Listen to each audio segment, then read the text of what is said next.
ഇടേ നമ്മളെ പോരുന്നതിന് 2 ദിവസം മുമ്പേ ഞാൻ ആ വീടിന്റെ സ്ഥലത്തിന്റെ ഒക്കെ കരം തീർന്ന രസീത് കൊണ്ടുവന്ന് ഇയാളെ ഏൽപ്പിച്ചിരുന്നു. അത് ഇയാൾ സൂക്ഷിച്ചു വെച്ചിട്ടുണ്ടോ? അതിപ്പോ എവിടെ ഇരിക്കുന്നു? അതിന്റെയൊക്കെ ആവശ്യം വരും ഇനിയിപ്പോ. അയ്യോ, കരമടയ്ക്കാൻ പോണോന്ന് പറഞ്ഞാടി ഞാൻ ഓർക്കുന്നത്, രസീത് കൊണ്ടുവന്നാടി ഞാൻ ഓർക്കുന്നില്ല ഏട്ടാ. ഓട്ടോന്റെ 5 കൊല്ലം കഴിയുമ്പോ ആധാർ പുതുക്കണമായിരുന്നു. അതും പുതുക്കി ഈ കരം അടച്ച രസീതും കൂടെ കൊണ്ടുവന്ന് ഞാൻ ഇയാളെ തന്നത്. അത് ഇപ്പൊ ഓർമ്മയില്ല അല്ലയോ? വയസ്സായില്ലോ ചേട്ടാ, ഓർമ്മക്കുറവ് ഉണ്ടെന്ന് കൂട്ടിക്കോ. ഞാൻ ഓർക്കുന്നില്ല ഏട്ടാ. അയ്യോ, നാട്ടിലെ കാര്യം പറഞ്ഞപ്പോഴാ ഓർത്തത്. ചേട്ടാ നമ്മുടെ തമ്പിയൊന്നുമില്ലയോ? ഓ, പരദൂഷണമായിരിക്കും, എനിക്ക് കേക്കണ്ടായേ.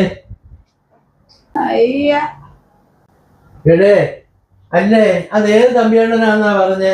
ചേട്ടാ നമ്മുടെ കിഴക്കേലെ തമ്പേന്നില്ലയോ, ആ തമ്പേന്റെ കാര്യമാണ് ഞാൻ പറഞ്ഞേ. ഒരു സുന്ദരി പെണ്ണുപിള്ളയുള്ള ആ മൂക്കേലെ ഒരു കറുപ്പുള്ള ആ പെണ്ണുപിള്ളയുടെ ഭർത്താവിന്റെ കാര്യമല്ലേ പറഞ്ഞേ? ആ, അറിയും. അത് തന്നെ, സുശീലയുടെ ഭർത്താവ്. ഇവർക്ക് രണ്ടുപേർക്കും കൂടെ ഒറ്റ മോനായിരുന്നല്ലോ ചേട്ടാ.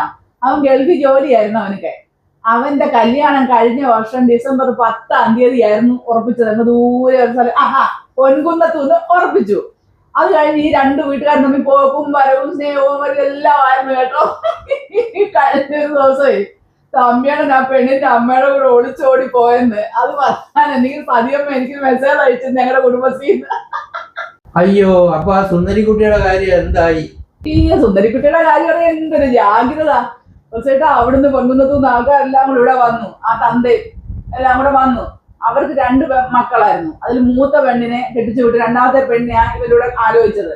അപ്പൊ അയാൾക്ക് ഭാര്യ ഇല്ല, ഇങ്ങനെ നിൽക്കുമായിരുന്നു. അയാളും അവിടുന്ന് മെമ്പറും എല്ലാം കൂടി ഇവിടെ വന്നു. ഇവിടെ വന്നപ്പോ സുശീല കരഞ്ഞ് വിളിച്ച് വിഷമിച്ചിരിക്കുന്നു. വേറെ മക്കളും ഇല്ല, ഒന്നുമില്ല, ചെറുക്കം കഴിവില്ലയോ. അങ്ങനെ എല്ലാരും കൂടെ പറഞ്ഞൊരു കാര്യം ചെയ്യേ, ഈ സുശീലയ്ക്ക് കെട്ടിയായില്ലല്ലോ സുന്ദരിക്കുട്ടിക്ക്. അപ്പൊ പിന്നെ ആ മനുഷ്യന് ഭാര്യ ഇല്ലല്ലോ, നിങ്ങൾ 2 കൂടെ ഒന്നിച്ച് ജീവിക്കാൻ പറഞ്ഞെന്ന് പറഞ്ഞ് പെണ്ണുങ്ങളെല്ലാം കൂടെ എന്തോ ശരിയാ തൊഴിലുറപ്പിന് പോകുന്നത്.